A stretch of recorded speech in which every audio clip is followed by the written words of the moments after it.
Hey, you wonderful people.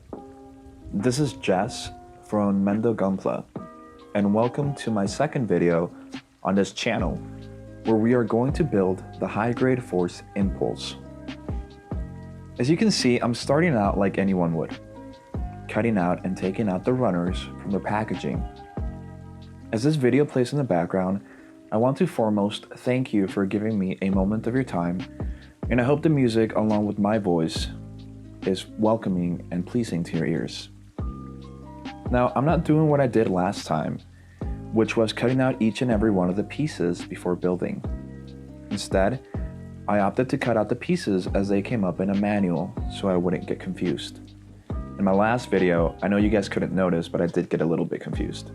But I'm sure that with time, I can get better with doing this method of prematurely cutting out everything. But I don't have the best tools in model making, as you can see. I use a normal cutter to clean away any residual plastic from the pieces, and occasionally use 1000 grit sandpaper to smoothen out those areas.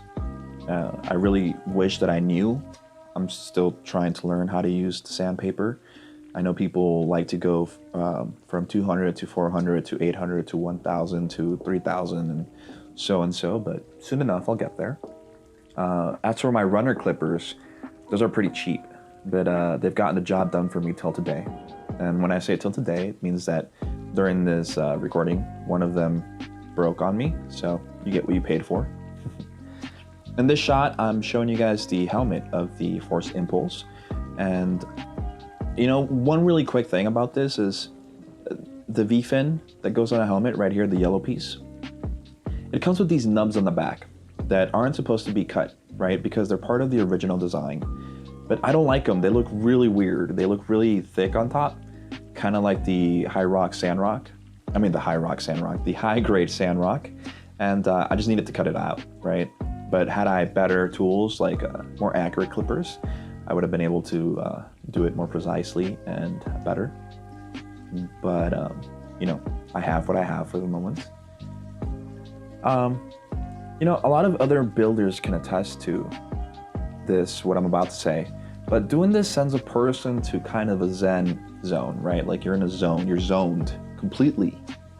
You're just concentrated on making this model, and you know, you really want it to come out as best as it possibly can with the tools on hand, and that's exactly what I'm trying to do, right? And when I'm speaking of the tools on hand, I don't really have that much. Like I said, you can see my tools on screen. What you can't see is that I have 3 different lighting,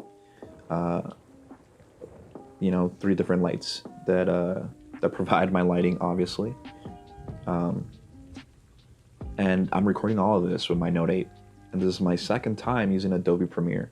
So what I'm trying to say by that is, you know, if you have any critiques on my shots, please let me know so I can get better. I am open to criticism all the time. I'm looking to get better, right?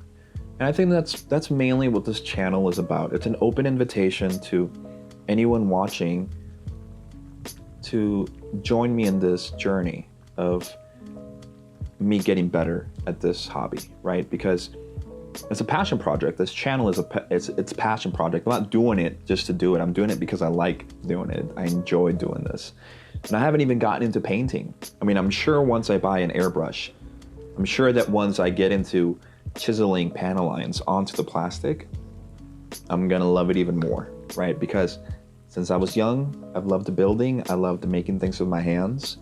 My mom and my dad really nurtured in me this love for building Legos, right? When I was younger and I lived in Texas, I had so many Legos, and I used to spend my time just building. And my mom, when she first saw what these models, she's like, wow, you know, just you with your bigger Legos. And I guess she's kind of right.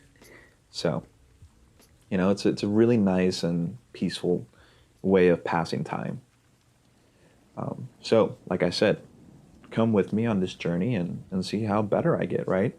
You know, I'm actively looking into buying a DSLR soon because, for example, with my Note 8, I'm limited. I can't zoom in enough and keep and retain my quality, right? But with the DSLR, I know I'll be able to, along with getting better photographs. And this whole community is very welcoming to new people.